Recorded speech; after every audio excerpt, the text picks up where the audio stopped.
In this time, I think most of us has lost something.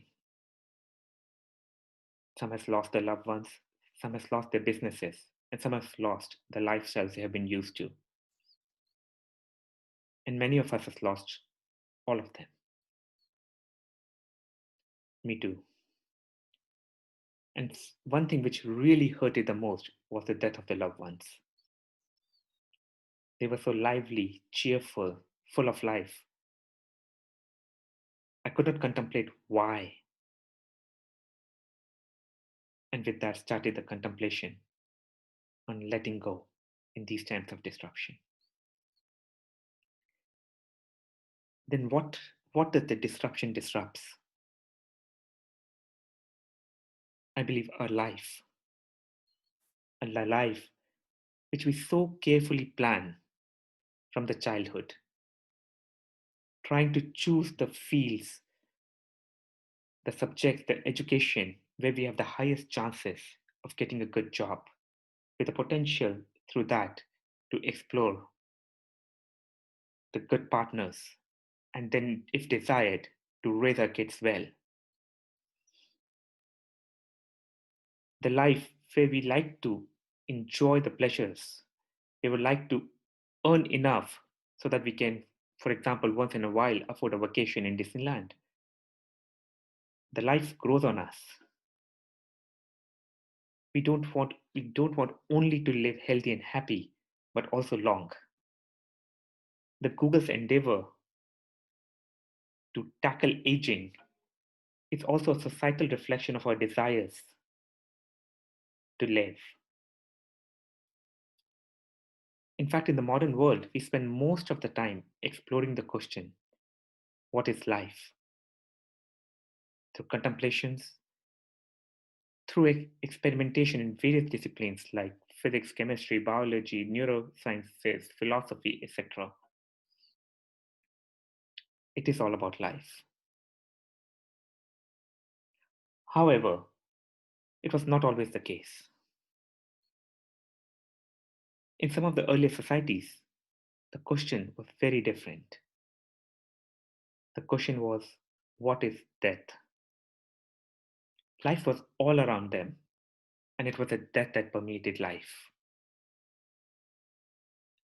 Death was a mystery to be revealed, to be understood.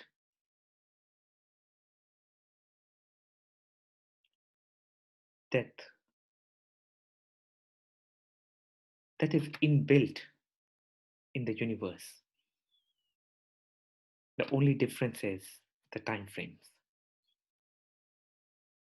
It might seem a very bold statement, but let's look into it.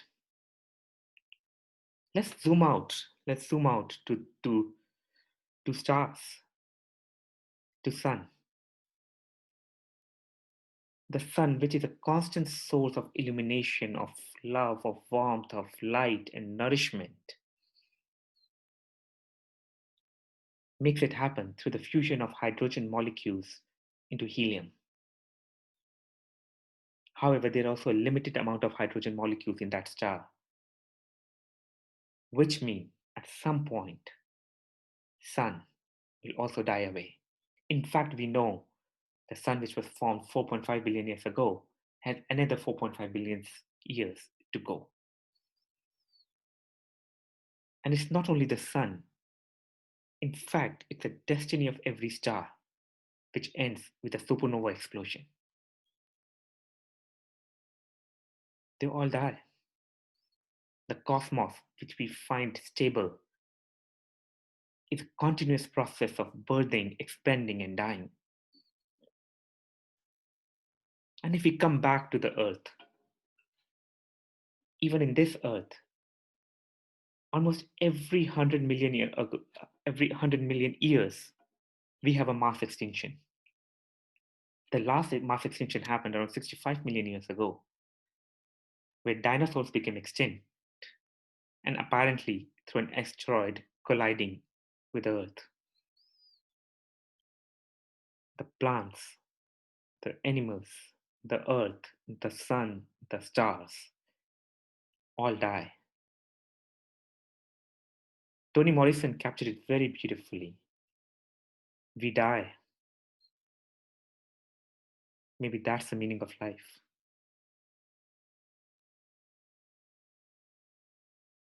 And ironically, it is this awareness of death which makes us human.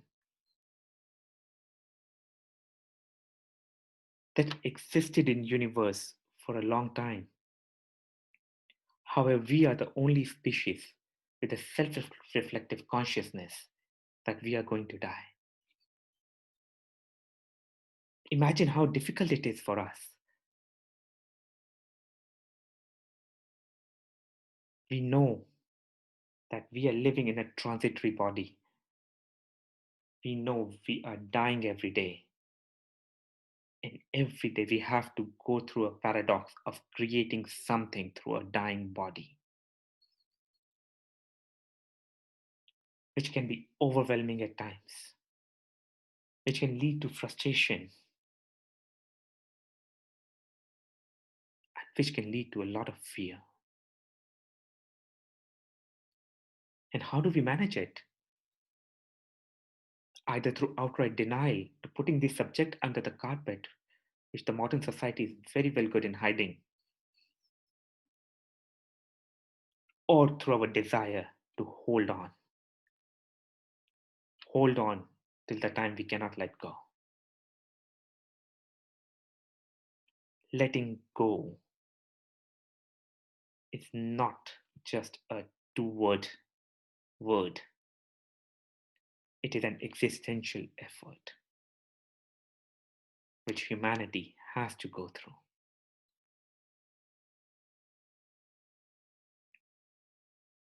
And then what can we do? I believe our choice is the conscious participation, maybe in three ways. The first way of conscious participation is acceptance. Acceptance that the disruption happens, that the destruction happens. In fact, the knowledge of mass extinction every 100 years is a recent scientific knowledge which we came to know only in the early 19th century, which means our modern mind has totally not digested that information in our psyches. However, there have been traditions in the Asian cultures of Greece and India where death was celebrated and epitomized archetypally through gods. Pluto, the god of underworld, death and rebirth. Shiva, the god of transformation, who can destroy the cosmos through his dance. And Kali, the furious feminine goddess, the harbinger of change, who brings things to life and death. They are there and they are celebrated. The other type of acceptance is that it hurts, that letting go is difficult. We can grieve. We can take as much as time we need to process our thoughts, our emotions. It hurts and it's okay. S. Clarke captured it in his poem, The Well on Grief. Yet, a voice calls me from the depth. I will lower down. For that which speaks from deep will not let me drown.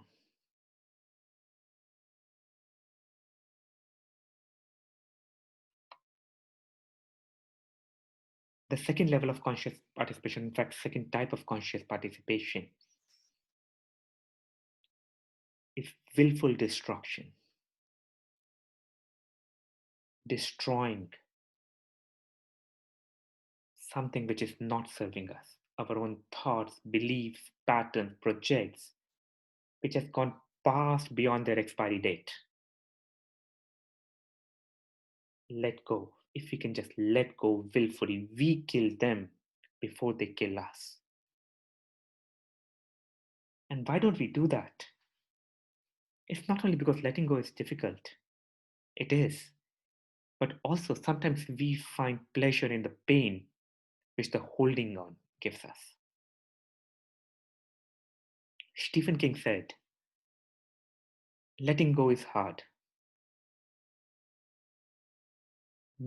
Even when we are holding thorns in our hand, letting go is hard. Maybe especially then.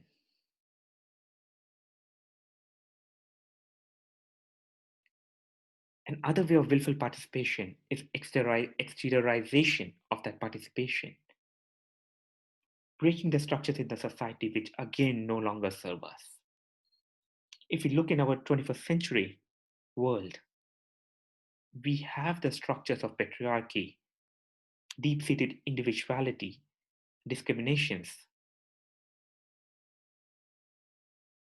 which are no longer relevant.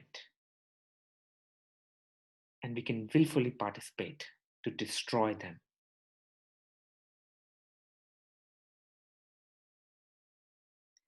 The third type of conscious participation is hope.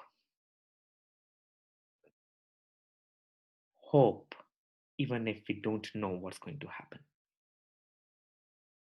In fact, the death is a nature's way of transformation, the past creating the space for the present. We all heard about metamorphosis. What a caterpillar thinks is a death is a beginning of a new phase of life. And it is not existing only on the life in earth, even in the stars. The destiny of a star, the end of life destiny of a star is supernova explosion. And through this supernova explosion, the new stars are created. The profound creation happens through profound destruction. That's how the sun was created, through an explosion of one of the stars in our Milky Way galaxy. And after 4.5 billion years,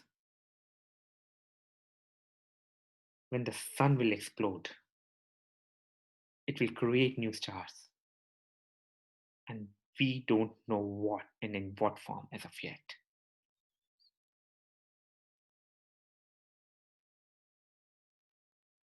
In fact, the story of the universe is about continuous creation and destruction. Cosmologist Brian Swimme said, the story of the universe is that of majesty and beauty, as well as of violence and disruption. A drama filled with elegance and ruin. We humans can only consciously participate in it through our choices, pain, pleasure, acceptance, grief, and letting go. They said, the eye which sees the Milky Way is created by the destruction which happened in the Milky Way.